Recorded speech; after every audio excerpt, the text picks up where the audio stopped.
it's time for us all to grow up and take responsibility for our journeys. And I want to talk about journey this morning um, because many of us, when we accept Christ, and many of us have done that years ago, and we did it with a understanding that you accept Christ as your personal Savior, that you may avoid going to hell, that you may have the assurance of going to heaven, going to a place. And so what we've done over the years, we've evolved from that conversation to the realization that heaven is within, the realization that there's a difference between religion and spirituality. Spirituality is a lifestyle. Religion is practices that we take on that are inside of our social norms, group norms, and it's large group meetings that people come together and they're influenced by messages, messengers. But many times in the large group experience, you miss what the real experience is about, and that each of us is on a personalized journey. Now, when we go on a journey is not like a vacation. When we go on a vacation, we're so busy getting there, and then once we get there, we turn around and we come back. On this spiritual journey, you shouldn't be returning to the place you left. You should be evolving to another place, and that's what this journey is all about. So, as believers, as Christians, the journey that we're on is not easy. We have all kinds of situations and circumstances that jump off in our lives, and we must know that those things are for the working and the perfecting of our faith. Okay? The word tells us that God promises to work in our lives until the end to make us more Christ-like. That is, to have a Christ consciousness. So we must begin to realize that the Christian life is like a huge adventure with Christ, coming into the awareness of your being, your oneness of being. So on this journey, you take stops along the way. And you are here this morning at the Oasis. So you've taken a stop and it's at the Oasis where you stop to get a refilling. You stop to camp out under the shade, and you prepare for the next leg of your journey. And that's what Oasis Spiritual Center is all about, is being a place where you can come to within your own personal journey, that you can get refilled, replenished, and that you can move on to the next. You can prepare to weather the next storm. So we have to understand that we are on a journey. And one of the things when you're on a journey, there's some things you need to know.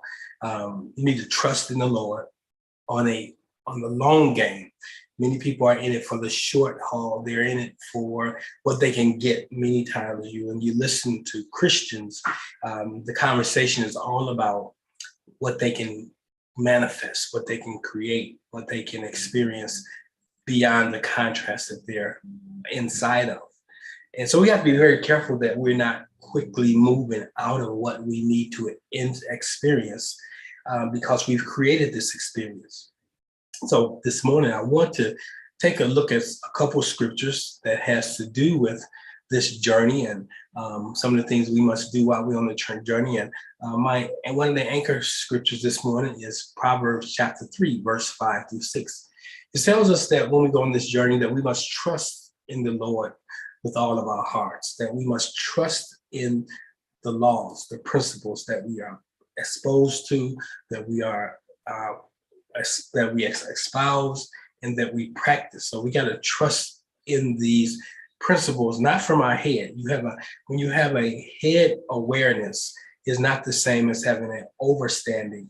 When you incorporate principles and practices in your life, that's when it gets to your heart. And it's the filter through which you take action. So it says us in Proverbs that we are to trust in the Lord with all of our hearts and do not rely on our own understanding. Under means beneath. So we have to have a higher understanding of what's going on, what we're being confronted with. And inside of that, it says that we have to acknowledge it in all our ways. and it will make our path straight. So you may feel like you're on a meandering path of life. You're here, you're there.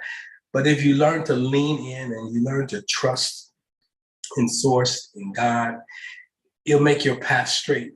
What Jeremiah 17:7 is another scripture that it says, blessed is the man, the woman that trusts in the Lord and whose hope is the Lord. And see, somebody this morning have been trusting in others, been trusting in humans, been trusting in what you can do. But it says, trust in the Lord, trust in the laws, trust in the direction that source has given you, and you'll find hope therein.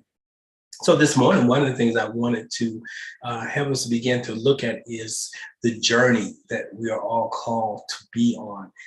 And it's this journey that many of us have failed to really embark upon, because we think that just being saved or attending a church is all there is. I have a course coming up here in about a month. I was going to do it starting yesterday, but I gave it some thought. This time of the year, people are just caught up in wrapping up the year. They're caught up in the holidays, Hanukkah, Christmas, Kwanzaa, all of these cultural things we get caught up into, the hustle and bustle of the season, and you really don't have time. So when you go on this journey inside, you have to make space. And so one of the things that in this journey that I hope you all will join me in the month of the January, starting this first Saturday in January and running for 4 consecutive weeks, is this journey of envisioning. Now, inside of envisioning, we're not talking about what we want. That's visioning. That's what our lower self says, hey, I want this. Maybe we saw a commercial, or maybe you saw something throughout your travels that you said, I want that. But I want you to consider that the journey starts with identifying what is God's vision for itself through my life. Now, notice that I said itself through my life, because God expresses in the earth through each of us. He expresses through myself. He expresses through Michelle. He expresses through Felicity. He expresses through Cheryl. He expresses through my mom. And he expresses in an authentic way that's very different. All our aspects, we see a reflection of God as we look upon someone's life. And so what we have to do is make it a personal journey. Sometimes we go on a quest and we go as a group. But when you talk about your spiritual development, it's not a group activity, although we may have a universal principle that is to be practiced. But when you bring it down to your life level, it's going to play out very differently. So one of the first questions you want to ask as you begin to embark upon this journey is, what is God's vision? So what does God see for me, for you? When Source and when you and Source had that conversation and you decided to come into the earth realm and you were born into that particular family, prior to coming into the earth realm, I believe there's a conversation that ensued. There was a vision that Source saw, and he saw that vision through you. And so it says, okay, I want to come into the earth. I want to have these experiences. I want to have these expressions. And what happens is when we come into the earth, we move far away from that original contract. And so one of the things about spiritual development is to remember, to get back to, that is to ask yourself, what did I come here? So many times we will ask ourselves, what did I come here to do? What did I come here to be? And that's not the right question. The question is, what is God? What did God want to come here to do and be and experience through me, as me, through my life? Okay. What is its vision for me? Okay. For itself through me. God cannot experience this realm except it does it through an individual. Okay. What does it look like? Does it have a sound? These are some of the things you want to ask yourself, when you're having this conversation with God, the source have the liberty to fully explore through you. Now check that out. Does God, source, the creator, divine intelligence, have the liberty to fully express itself through you? Another way of saying that is, do you allow its will to be done? So when you look at Jesus' life, he says, thy will be done on earth as it is in heaven. That is, through my body, through my person, which is created from the earth, your will is done. Okay? What is done in the heavens is done in the earth, as above, so below. So the source have the liberty to fully express. So as you go on this journey, you want to ask yourself, as you prepare for this journey, am I really willing to allow divine intelligence, source, to work through me as me? And that's important, to fully express itself. So that's the first question on the journey. What is God's vision? Many of us, we have our own visions, but we know the word says, many are the plans of man. So we're talking about taking that sacred journey back to source from the perspective of where you are today, a fully grown individual, realigning, assessing how far you moved from, how far you off the mark. When we talk about being off the mark, we're talking about sin. So when we talk about sin, many times sin is a conversation that is held inside of judgments. But I'm not talking about judgments from the perspective of you failed, but missing the mark. How far away are you from what source wants to do through you as you? And that may mean for many of us being willing to let go of people, places, and things. So that's the first thing on your journey, is identify what is God's vision for your life. And when we go into this upcoming webinar, masterclass, we're going to drill down into that. The second thing on this journey that you want to ask is, what must I become? So you realize that you're not what you should be.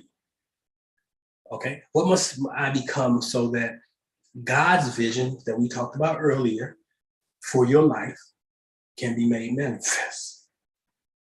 That's important. What must I become? Or what must I, once I become it, I'm being that, what must I begin to express as? If we didn't have to become something, we would already be. And most of us are on a quest to be something that we aren't. It's not that we aren't that, it has not expressed itself, it's not manifested itself. What we are to be is already in us. It's like the seed, and we talked about the seed on yesterday, and how in every seed is possibility, is potential, a design to be its greatest expression of self. And its greatest expression of self is not just being the seed, not just living with or as potential, but expressing as potential. So what must I become that I can express as my fullest potential? And your potential is what God has designed you to be. So inside of that, you have to deal with questions like, what must I change? And we know change is difficult. We as human beings do not like change. Many times we stay in relationships, we stay on jobs, we continue to do things that don't represent our highest and greatest good, but the fear of the unknown causes many to stay in less than perfect situations. Okay, so what must I change? And part of what must I change is you're looking at, what do you need to grow? So when we're on this spiritual journey, it's a journey that we have situations that allows us to grow, allows us to strengthen ourselves in certain areas of our life. So when you have a contrast You have to understand that contrast works perfection in our lives. That contrast, example, on the last few days, and I'm very transparent. I tell you that I don't get sick. It's been 40 years, since 30 years so since I really have been sick. And the last few days, I'm not sick, but I feel something very different in my body. And when I went inside and I began to ask myself, where is this coming from? Or whatever I'm doing different. And one of the things I continue to be captured in the possibility of this pandemic, the possibility of experiencing those things. So I'm in a continual awareness of doing the things or keeping my attention away from the thing I don't want to experience. People pull you into this conversation about COVID. They pull you into this conversation about sickness and disease and the human condition. And you have to be very careful that it don't plant the seed of doubt. And so for me, the last couple of days, it's really have been inside of my intentions, getting quiet, affirming what has happened in the past, meaning how that the power of healing have worked in my life, and even before there's a full manifestation of whatever it is. So I'm not giving much thought other than my body is saying, maybe I need to slow down, maybe I need to get rest. And so I'm going to do those things. But while I'm doing those things, I'm very conscious of my thoughts, and be it according to your belief, be it according to the seeds that you're cultivating. So I'm cultivating seeds of wholeness in my life. And so when we talk about what must I become, and once you get to that space, how to maintain that space, because the world is always trying to pull you back to where they are. So I'm still practicing, I'm still applying the principles. One of the things we do during the course, the master class, is we begin to develop I am statements, okay?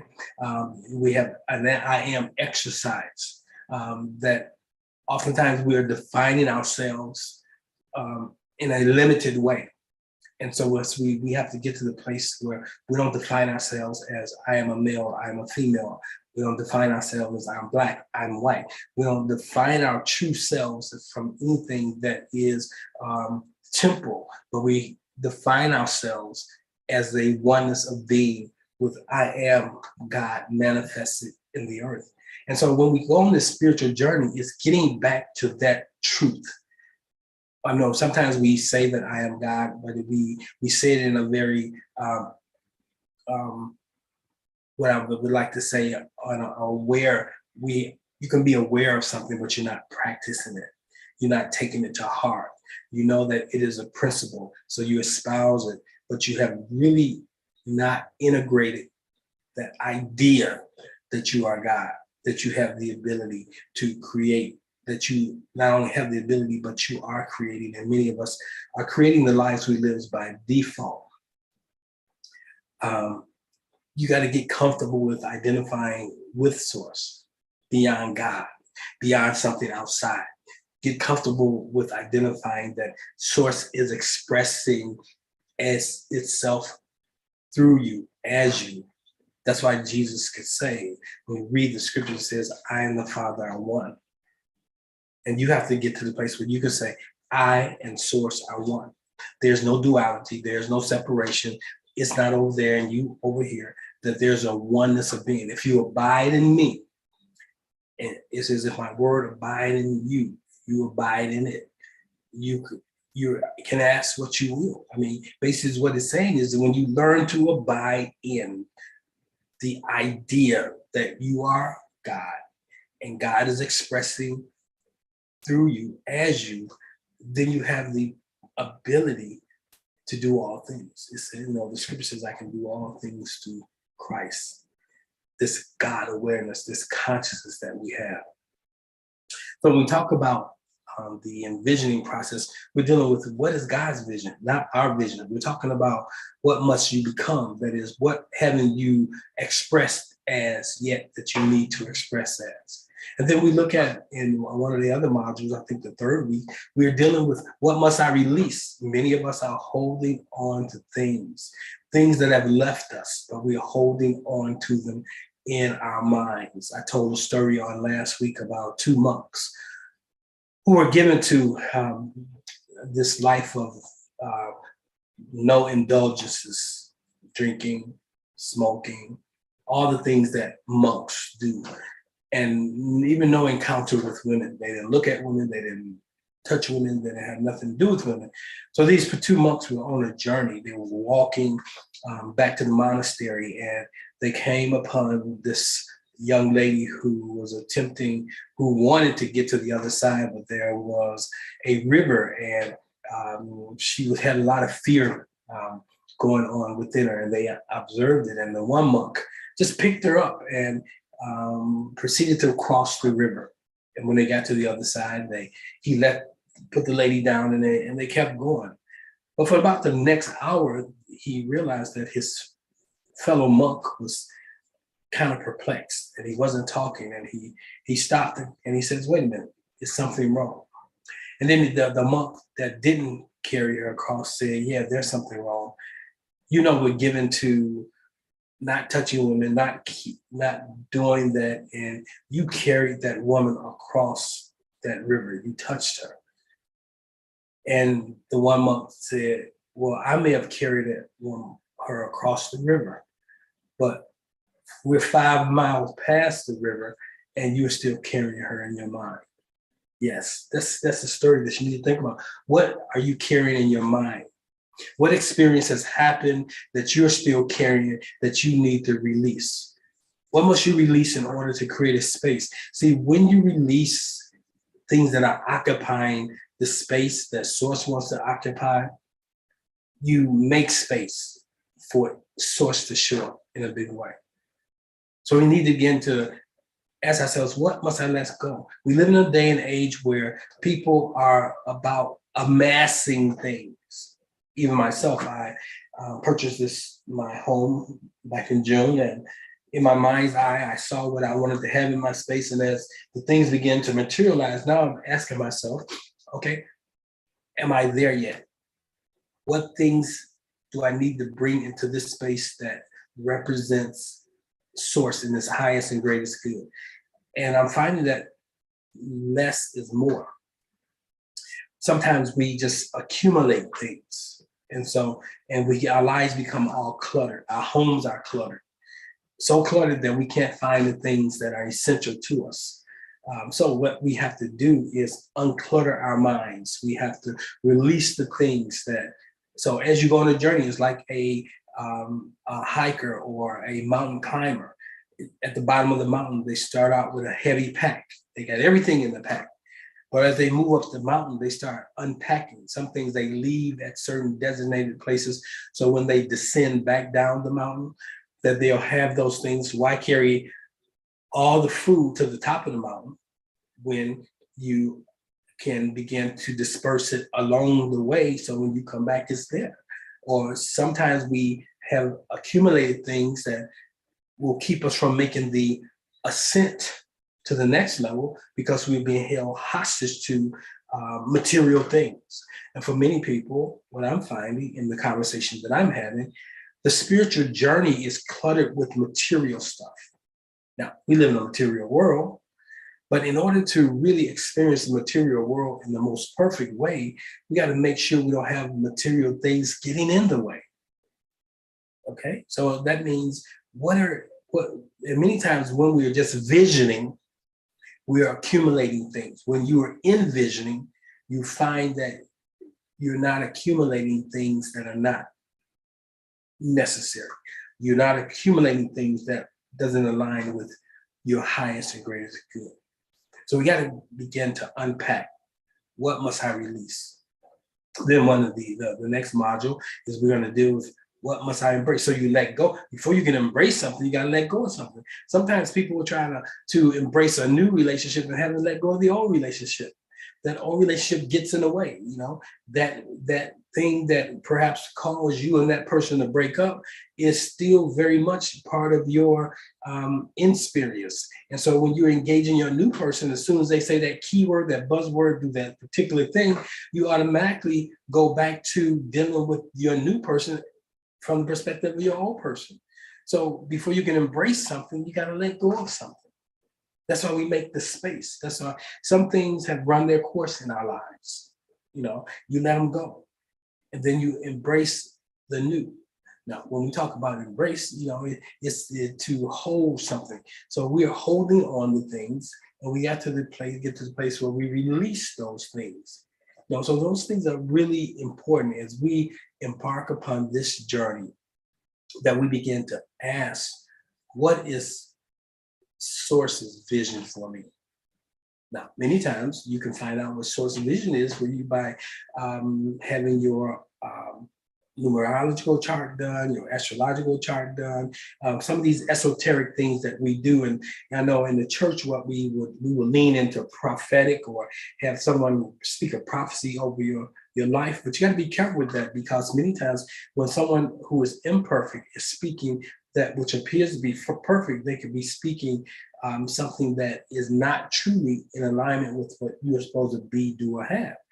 But what I found when you do things like look at your birth chart, when you understand that, astrology, when you look at numerology, it's really interesting how true these things are. Now, do you live your life according to the numbers? No, you use it as a landmap. It gives you a sense of what you came here to do, to be, to experience.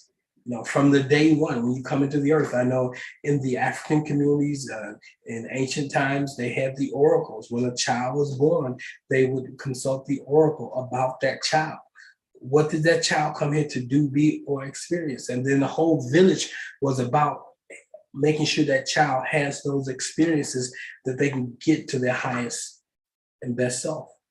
When they're going through something, they'll remind them that you were born for a time such as this. You were born, it was foretold that you will have this experience. And sometimes when you are experiencing things that are par for the course, are aligned with what you are to become, you can endure them.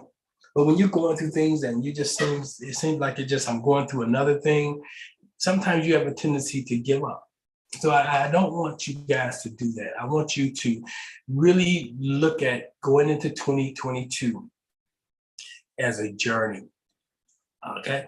Going beyond where you've been, going to a place that you've been called to. Know this, your destiny is always tied to a destination. You can't stay where you are and get to where Source will have you to be. So the Philippians 1:6 tells us, he who started a good work in you will carry it on to completion. Come on now. Source has started a good work in you. It will carry it on to completion. You don't have to do it.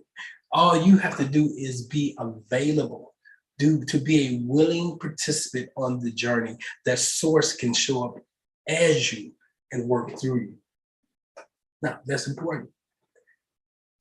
So Colossians tells us something that's very important. Colossians 2:6-7 tells us, and now, just as you accepted Christ as your Lord, you must continue to follow him. And that's where the big divide is. Many times people they make this statement that I accept Christ as my personal savior, but they never start the journey, okay? They get in the room, but they don't start the process. They don't get the onboarding completed. Let your roots grow down into this Christ consciousness. Let your lives be built on this level of awareness, the oneness of being. Then your faith will grow strong.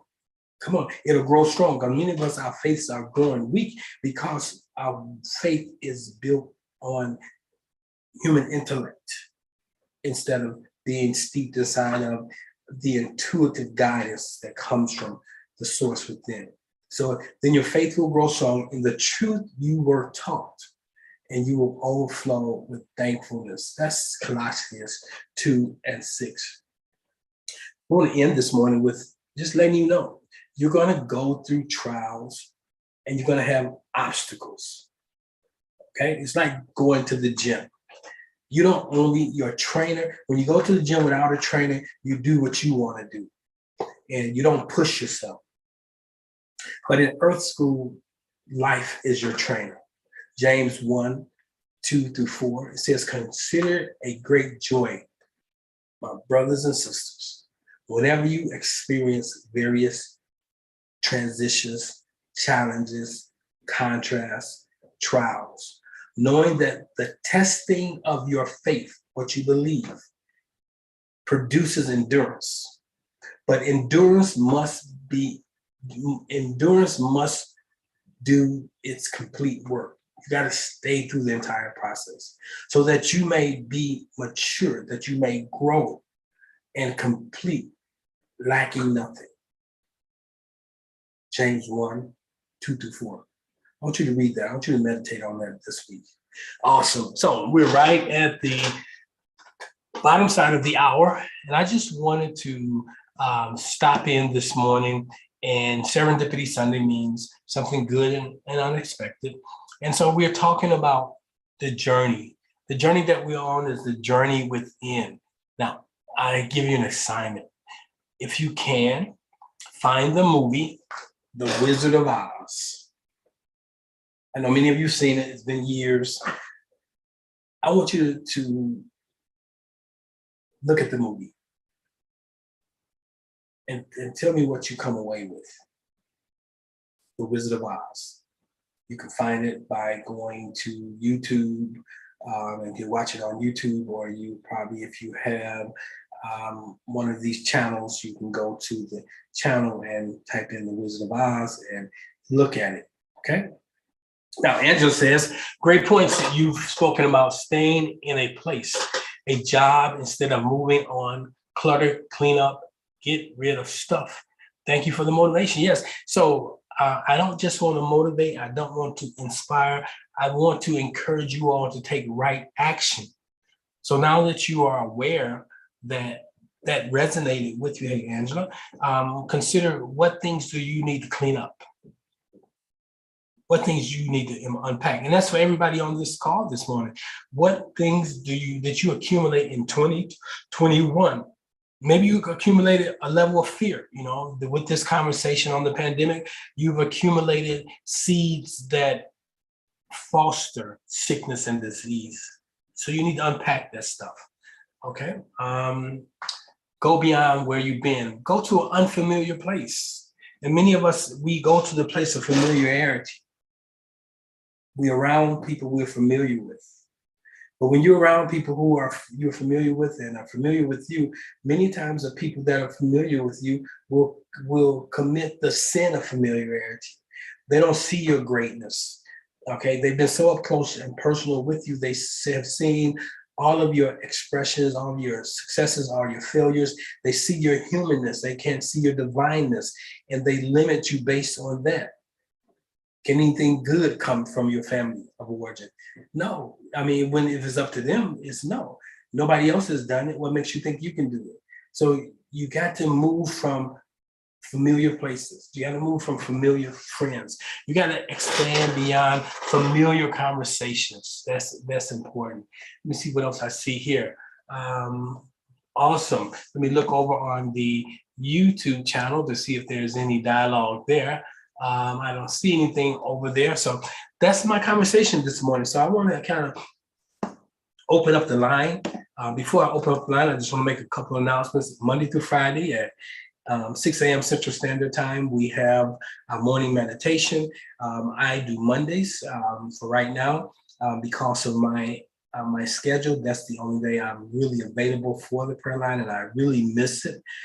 Even though I don't start my day with you all, I do still have that spiritual practice of starting my day with meditation and affirmation. So I encourage you to join us for that. Then on Saturdays, we have Saturday school. Come on out and join that. So we're preparing for the January masterclass, which is the envisioning course.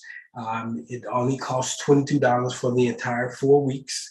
if you are a member of Oasis Spiritual Center, and if you are a consistent giver, it costs you nothing. If you want to make a donation, you can. But those who are supportive of this ministry, that is one of the benefits of the ministry. So I put the cost factor on it for those who are not part of the ministry, who are not supporting the ministry. Then I make the ask of a simple $22. I don't do ministry for money, but I do understand that my time is valuable. And if my time was seen as valuable, then I would find that many of the things that I'm doing, I would not have to do, like work a second job. But until it gets to the place where we hit that critical point where value is found in what I say and what I do, and I'm supported by the ministry, then I do what I need to do. Awesome. Good morning. So I want to open up the line this morning. Let me go back over here. Okay, we got quite a few participants. Good morning.